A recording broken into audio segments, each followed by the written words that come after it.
now tuned into the greatest. Hello, everybody, and welcome to the Sage Bimi podcast. I will be your host for today's Sage Bimi, and on today's episode, it will be a really short one, but we're still on karma. It will be from being to doing to having. So, his opening statement was the human equation was always meant to be like this, to move from being to doing to having. This means we were never meant to act in order to find fulfillment. Um, I can say this from my point of experience. As you've seen through, if you've watched any of my YouTube videos, you can search Sage Bini on YouTube to see the music that I reviewed. There's always this brown table in front of me. So this table, my boy and I, we made it. Like we went, bought materials, hammered the nails in the wood and stuff. So when we were done making this table, my boy asked me, so how do you feel about completing the tasks that we had set on hand? In my head, I was set back like, I don't know, I'm not feeling any different.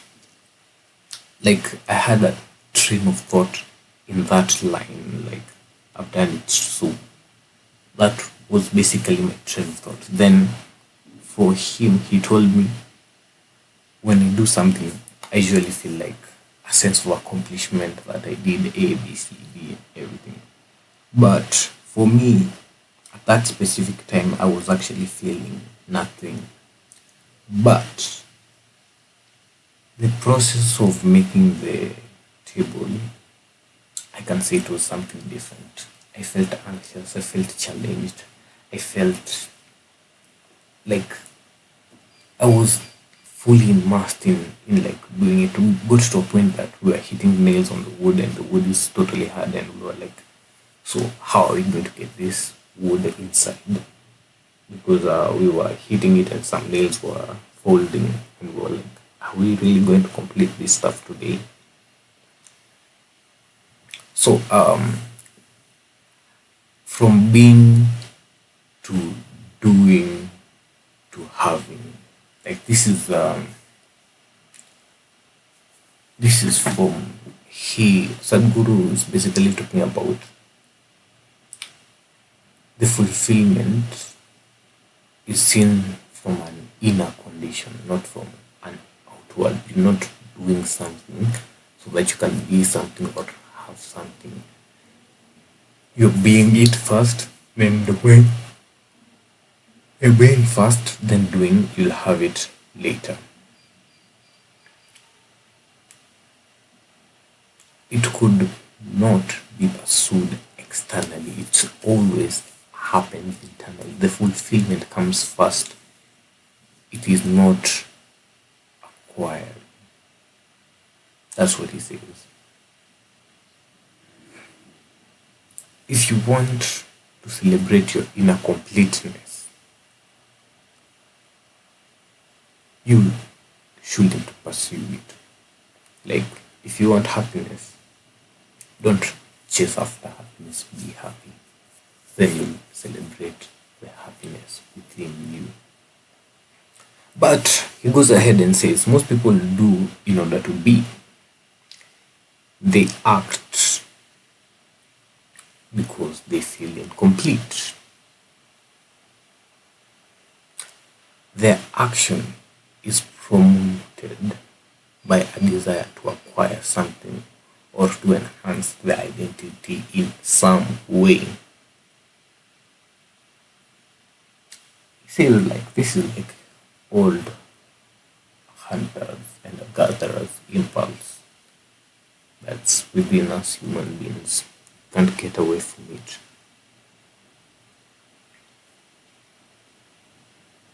It's an act to accumulate something, whether it's physical, it's emotional, or it's intellectual satisfaction. One is compelled by their desires to augment themselves, to become more than what they are. They act in order to have, they have in order to be. If you're studying, you're an engineer. Personally, I'm a network engineer, and I'm also a software engineer, like certified. Yeah.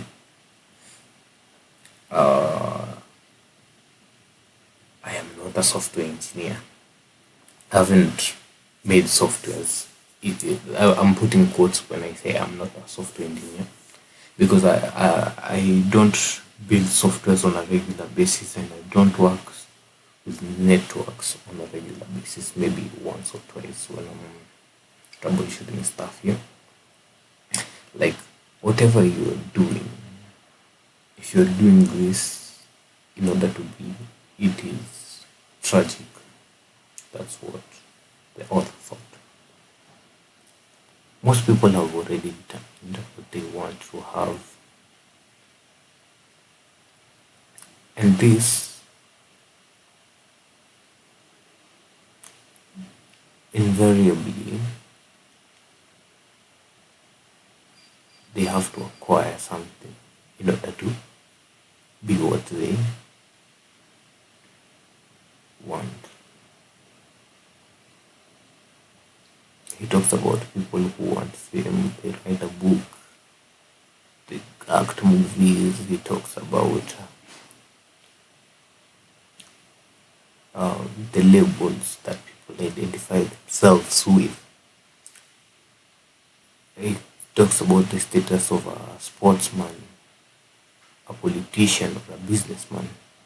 People go around calling themselves golfers because they play golf. He plays golf, he writes books, he rides motorcycles, but he's not a golfer, an author, or a biker. He's not doing in order to acquire an identity.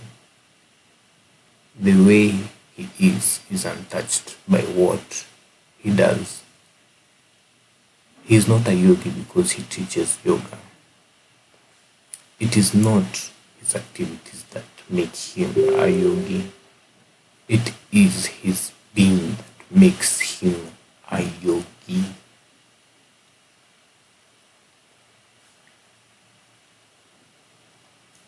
I don't know if this is quite clear.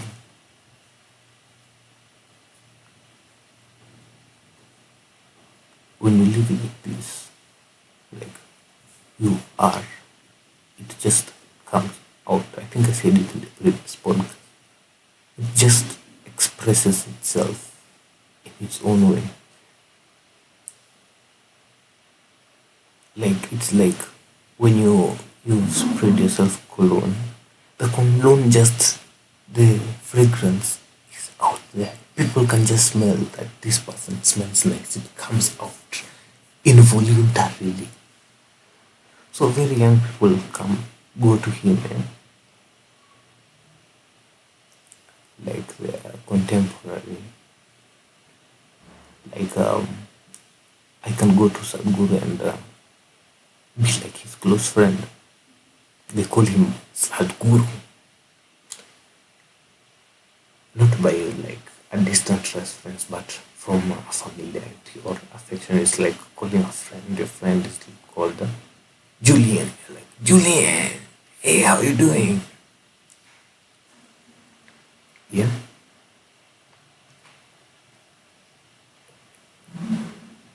I'm going to read a quote as exactly what he wrote. If his talks were about quoting from a scripture, such friendship and affection would be impossible. Like, scripture means memory. Memory means hierarchy. This hierarchy turns one thing into sacred, another thing into filth. What we consider sacred becomes authority. What comes from authority becomes our truth. And this kind of truth renders us incomparable, paradoxical, or every experience. Sorry. And this kind of truth renders us incapable, paradoxically, of ever experiencing real truth. We have reached a point today where authority has become truth, but soon we will turn inward and realize that truth is the only authority. He doesn't come from a place of karma, so he does not breed karma. He says it's that simple. What comes from inner experience, from a state of knowing, not from a previously acquired knowledge. This is Jita, contentless intelligence.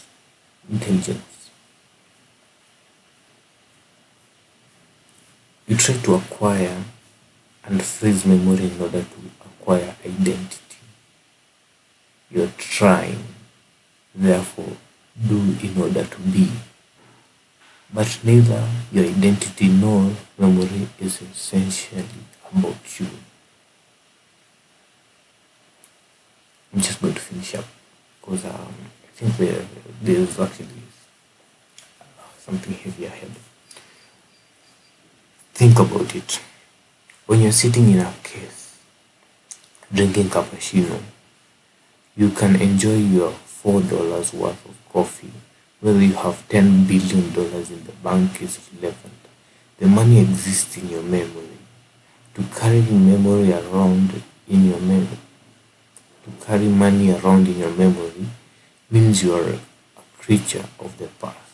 If you base your future on your past, you are good as dead. And this is why faces around us are becoming so grave.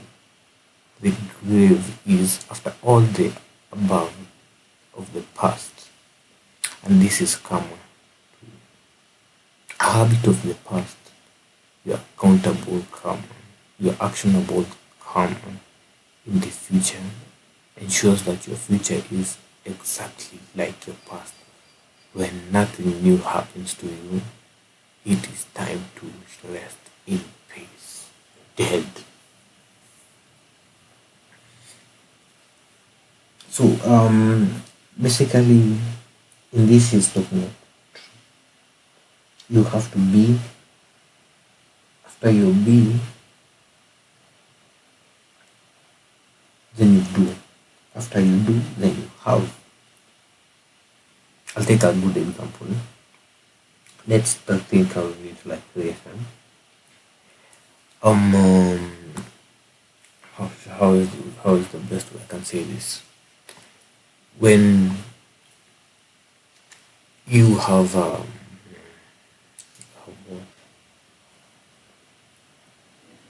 let's say like I'm going to approach a girl.